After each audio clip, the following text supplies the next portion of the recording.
क्या आपके चार्ट में वो कॉम्बिनेशन है जो आपको सीए या फिर एक higher level ranking bureaucrat IAS IPS तक आपको पहुंचा सकते हैं? Welcome to Shreem Occult. और आज इस वीडियो में हम उन कॉम्बिनेशंस के बारे में चेक करेंगे जिससे आप इन पोजीशंस तक पहुंच पाएंगे। तो आइए सबसे पहले स्टार्ट करते हैं सीएस के साथ। चार्टर्ड अकाउंटेंट बनने के लिए कुछ हाउसेस इंपॉर्टेंट हो जाते हैं। सबसे पहले सेकंड हाउस, क्योंकि this is the house of finance. Fifth house, क्योंकि सीए का बहुत इंपॉर्टेंट काम होता है एडवाइस करने का। Sixth house is law and litigation, तो ये बहुत इंपॉर्टेंट है। 10वां तो है ही कर्म स्थान, तो ये इन्वॉल्व होगा। और 12th हाउस यहाँ पर टैक्सेस के लिए आ जाएगा। तो ये सारे हाउसेस 2, 5, 6, 10 एंड 12, इनका इन्वॉल्वमेंट होना एक सीए बनने के लिए बहुत ज़्यादा इम्पॉर्टेंट हो जाता है। अब हाउसेस हो गए, कौन से प्लैनेट्स होंगे जहाँ पर जो आपको इन्फ्लुएंस करेंगे? तो सबसे ऊपर आ जाता है यहाँ पर जुपिटर। देखिए, जब लॉ की बात होती है, जब एडवाइस करने की बात होती है, तो उसका कारक यहाँ पर जुपिटर होगा। और दूसरा मर्क्यूरी, बुध ग्रह की बात होगी, बिकॉज ये खुद ही अकाउंट्स को नोट करते हैं। तो जुपिटर एंड मर्क्यूरी, गुरु ग्रह एंड बुध ग्रह का यहाँ बहुत इंपॉर्टेंट रोल आ जाएगा। उसके बाद में बात करें अमात्य कारक का रोल, डेफिनेटली हमें चेक करना ही होगा।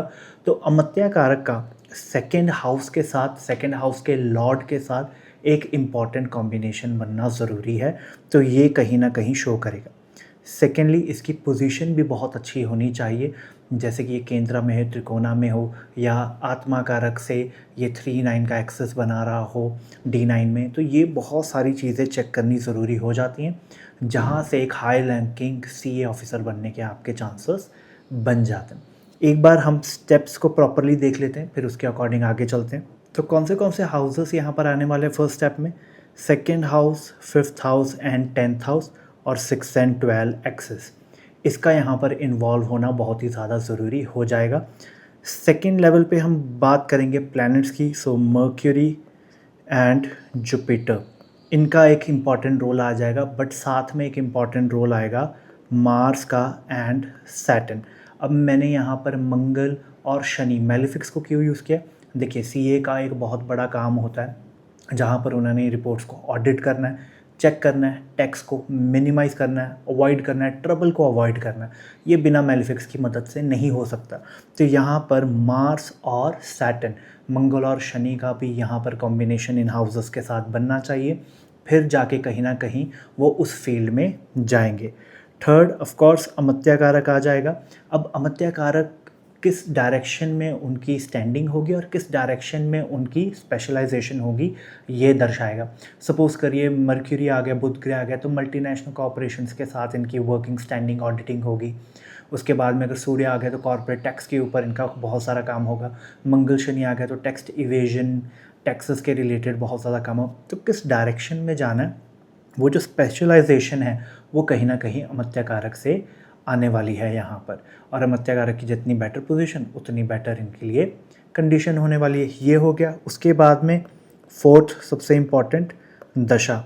15 to 21 ईयर्स के बीच में दशा आ जाए, जो 6-10 का कोई कॉम्बिनेशन बना दे अमात्य कारक के साथ, या किसी भी वे से ये कॉम्बिनेशन, ये हाउसेस को एक्टिवेट कर दे इन सारों को, तो वहाँ पर हम कह सकते हैं कि सीए बनने की तरफ आपके चांसेस आर रियली गुड। आपको ट्राई करना चाहिए और आप वो एग्ज़ाम क्लियर भी कर लेंगे।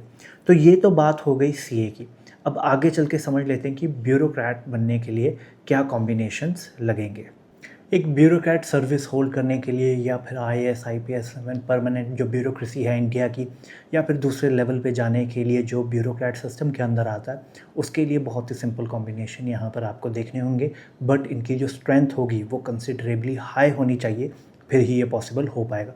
सबसे पहले यहाँ पर लगन का, छठे घर का और 10वें घर का यहाँ पर इन्वॉल्वमेंट होगा, देन ओनली ये वाला कॉम्बिनेशन पॉसिबल होगा। और लगन जितना यहाँ पर स्ट्रांग होगा, उतना ही ज़्यादा चांसेस ज़्यादा बढ़ेंगे। तो ये हो गया फर्स्ट थिंग। सेकंड, यहाँ पर आपको ध्यान रखना है प्लैनेट्स का, सन एंड जुपिटर, बिकॉज सूर्य यहाँ पर किंग है और जुपिटर गुरु ग्रह यहाँ पर एडवाइज़र है, तो उसका तो बहुत इंपॉर्टेंट रोल आ जाएगा। और ब्यूरोक्रेट्स जो काम करते हैं वो कहीं ना कहीं डायरेक्टली पब्लिक को इन्फ्लुएंस करते हैं, पब्लिक के रिलेटेड होते हैं, तो हम शनि को यहाँ पर नहीं भूल सकते। शनि का भी एक इक्वल बिग रोल होने वाला है। साथ में बात करेंगे अमात्य कारक की, तो अमात्य कारक should be superbly placed. Of course लगन 6th 10th के साथ कनेक्शन होना चाहिए, सूर्य जुपिटर शनि के साथ उसका कनेक्शन होना चाहिए। बट इसकी जो डिग्निटी है D1 में, D9 में, D10 में बहुत अच्छी होनी चाहिए। चंद्र लगन से देखे तो अच्छी होनी चाहिए, सूर्य लगन से देखे तो अच्छी होनी चाहिए, अरुधा लगन से देखे तो अच्छी होनी चाहिए, और पाक लगन से देखे तो भी बहुत अच्छी होनी चाहिए।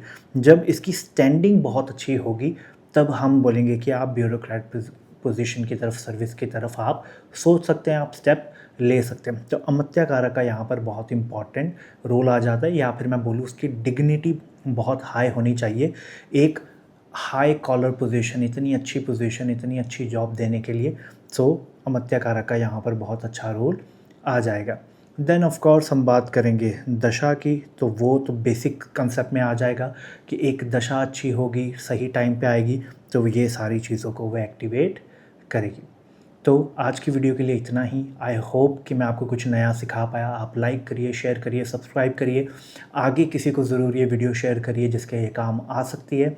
आई will come up with a new video. Till then, नमस्ते।